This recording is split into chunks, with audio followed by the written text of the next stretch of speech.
setting realistic goals, taking action, and actually achieving them.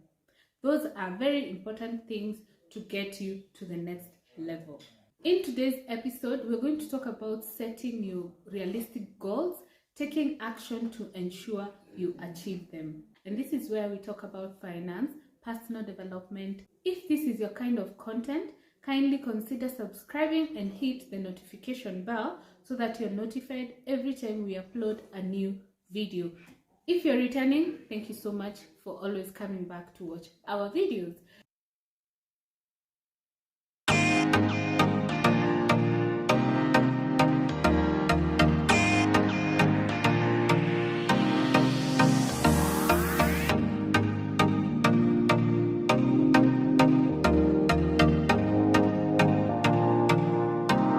We should start by asking ourselves, have you set your goals?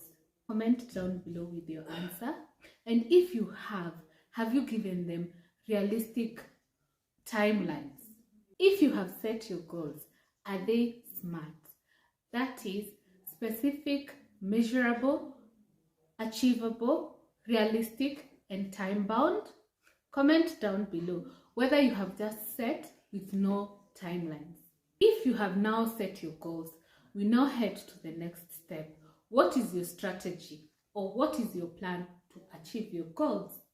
Have you laid down procedures, timelines, everything that is required to achieve those goals?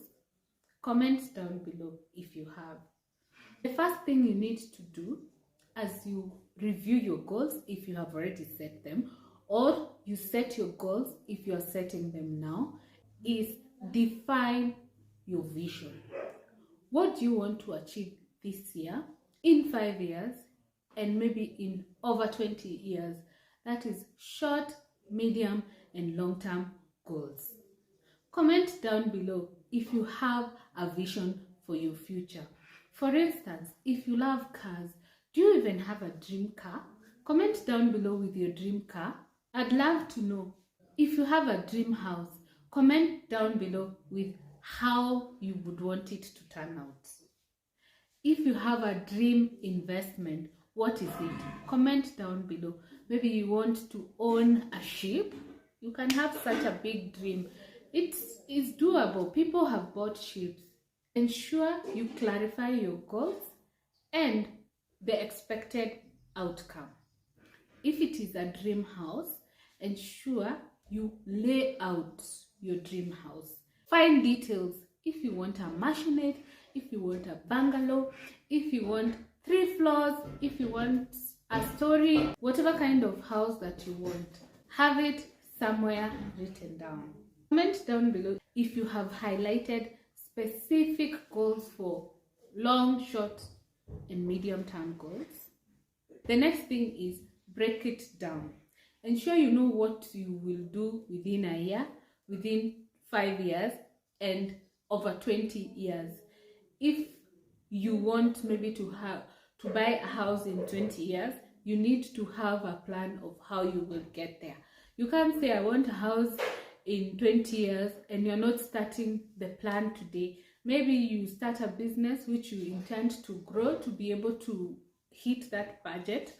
Maybe you start an investment plan, maybe you start buying land or something. You need to have a plan, and a plan which is broken down step by step, such that after this, we are doing this. After that, we are doing this.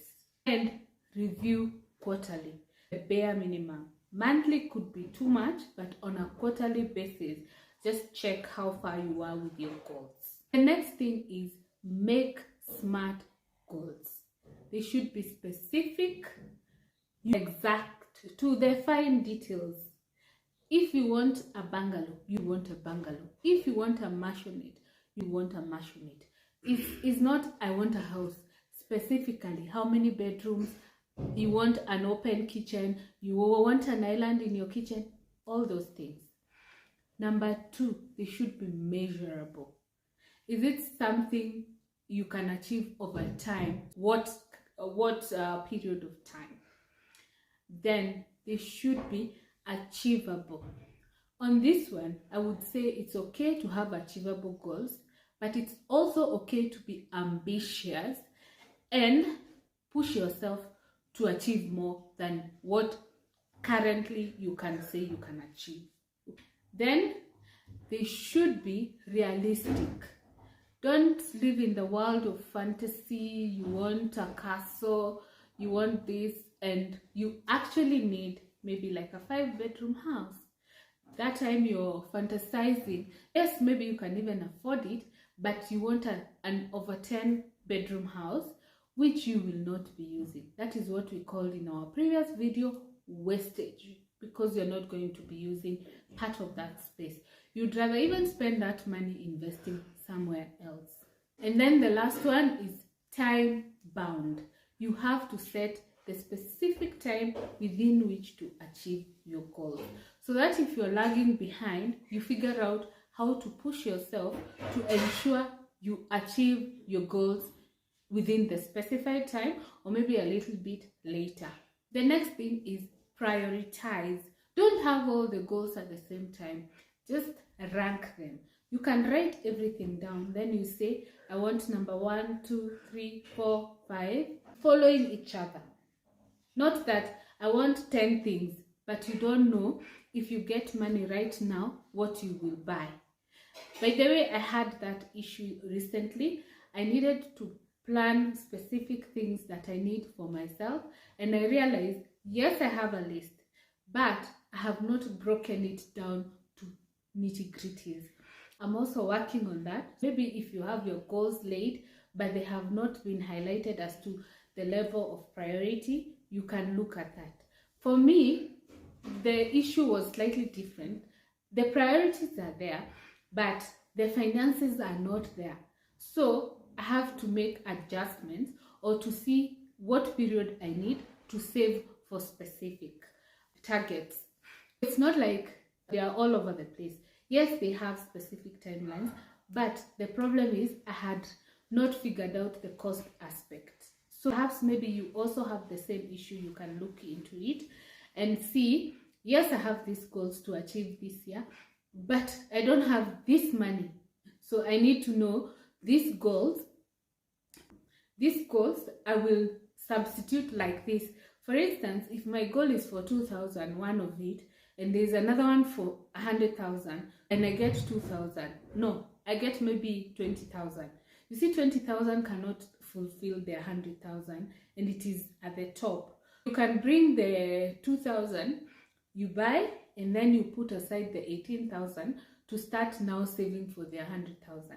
I don't know whether it makes sense, because that is something I realized I need to work on. Since I may not get the money at the same time, I can plan to be saving gradually and achieve the same goals, only that not immediately. The next thing is set actionable steps. You say, I get this money, this is what I need to do.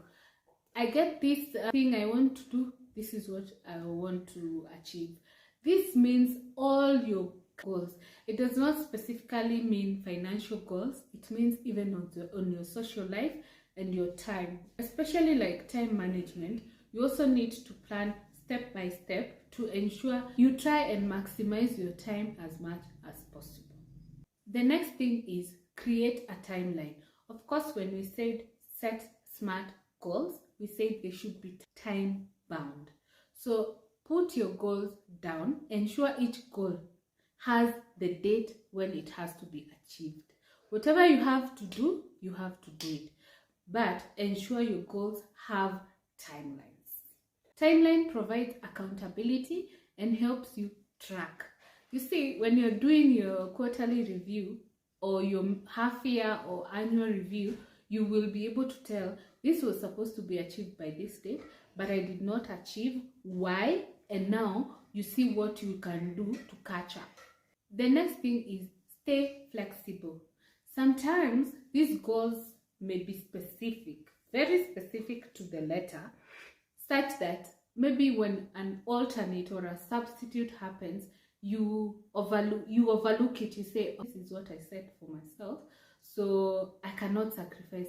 But then you realize maybe the same thing provides the same purpose and you can substitute. So flexibility helps you to substitute or take the alternative. The next and key thing is tracking your progress.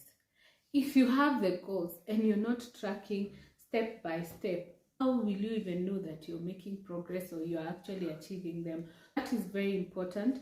It makes you ensure that whatever you set for yourself, you have achieved. It also helps you to improve and also to stay motivated.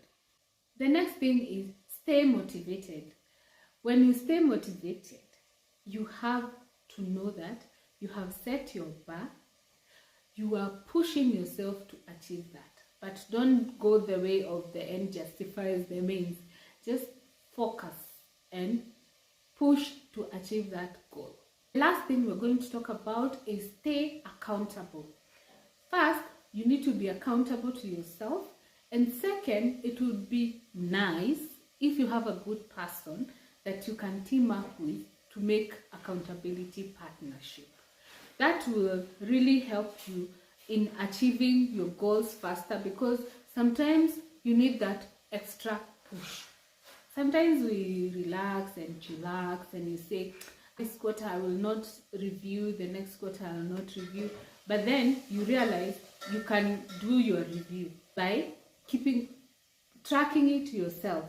But now, if you're not having an accountability partner, then you will find yourself not even achieving them. Not because you don't want to, but because no one is pushing you or reminding you that, hey, look here, you have not done this, you have not done the other. We look forward to your feedback on the kind of